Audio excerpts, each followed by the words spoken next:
এটা কি তা মলায়া ডুব দিয়ে গেলাম পলায়া। এটা একটা খেলা যেটা ছোটবেলায় যখন আমরা সামার ভ্যাকেশনে আমাদের গ্রামের বাড়ি বা খামার বাড়িতে যেতাম, তখন বাড়ির বিশাল পুকুরে যখন আমরা সব কাজিন ভাই বোনরা স্নান করতাম একসাথে, তখন এই গেমটা খেলতাম। মলায়া মানে হচ্ছে মরলা মাছ, আমাদের লোকাল ভাষায় বাঙালরা সাধারণত মলায়া মাছ বলে থাকে। সেই মলায়া মাছ হয়ে আমরা জলে ডুব দিতাম, লাইক হাইড এন্ড সিক, মানে লুকোচুরি খেলা হতো জলের মধ্যে।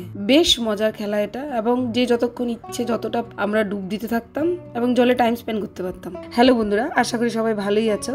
আজকে সেই ছোটবেলার কথাটা মনে পড়ে গেল, কারণ আজকে আমি তোমাদের সাথে সেই মরলা মাছ বা মলা মাছ বা মলায়া মাছের রেসিপি শেয়ার করছি। মলায়া মাছের তত্ত্বরা বা মরলা মাছের তত্ত্বরা। আগে ভালোভাবে মরলা মাছগুলোকে এক দুবার খালি জল দিয়ে আলতোভাবে হালকা ধুয়ে নেব, অনেকটা আঁশ অ্যাকচুয়ালি তাদের সরে যায়। তারপর একটা একটা করে মরলা মাছ হাতে নিয়ে, স্পেশালি বড় মরলা মাছগুলো একটা কাঁচি দিয়ে এরকম সাইডের কাঁটাগুলো আগে বাদ দেবো। তারপর পেটের জায়গাটা একটু কেটে ভেতর থেকে যেগুলো অপ্রয়োজনীয় জিনিস সেগুলো বার করে নেব। আর একদম ছোট মরলা মাছগুলো যেগুলো আছে সেগুলোকে এত কিছু করার দরকার নেই, শুধু সিম্পল পেটের জায়গাটা একটু কেটে ভেতর থেকে অপ্রয়োজনীয় জিনিসগুলো বার করে নিলেই হয়ে যাবে। মাছগুলো একে একে কাটা হয়ে গেলে সবকটা মাছকে ভালোভাবে ধুয়ে নেব। 3 থেকে 4 বার আলতো হাতে ধুতে হবে, তাতে মাছের যে ময়লা বা আঁশগুলো আছে সেগুলো জলের সাথে বেরিয়ে যায়। আজকে ছোট মরলা মাছগুলোর রেসিপিটা শেয়ার করছি, বড়গুলো দিয়ে আমি অন্য একটা রেসিপি শেয়ার করবো তোমাদের সাথে। মাছগুলো ভালোভাবে ধোয়া হয়ে গেলে জল ছাড়িয়ে তার মধ্যে আমি দিয়ে দেবো কয়েকটা কাঁচা লঙ্কা চিড়ে, স্বাদ মতো নুন, হলুদ গুঁড়ো, লাল লঙ্কা গুঁড়ো, জিরে গুঁড়ো, ধনে গুঁড়ো,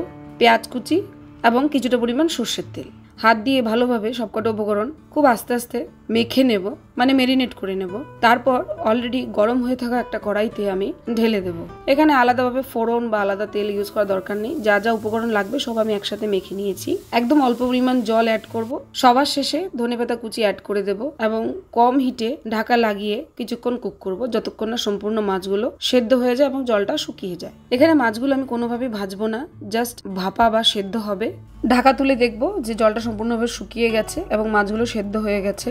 মোটামুটি মশলার সাথে মাছটা সেদ্ধ অবস্থাতেই ভালোভাবে কষে গেছে। গ্যাসের ফ্লেমটা আমি আর বাড়াবো না, লোতে রেখেই আর অল্প পরিমাণ জল অ্যাড করে আমি একদম মাখো মাখো রাখবো। চাইলে এটা শুকনো গরম গরম ভাতের সাথে খাওয়া যেতে পারে। তৈরি হয়ে গেছে মরলা মাছ বা মলা মাছের তত্ত্বরা। আশা করি বন্ধুরা আজকের এই সিম্পল রেসিপিটা নিশ্চয়ই তোমাদের ভালো লেগেছে। ট্রাই করবে এবং আমাকে জানাবে। ধন্যবাদ।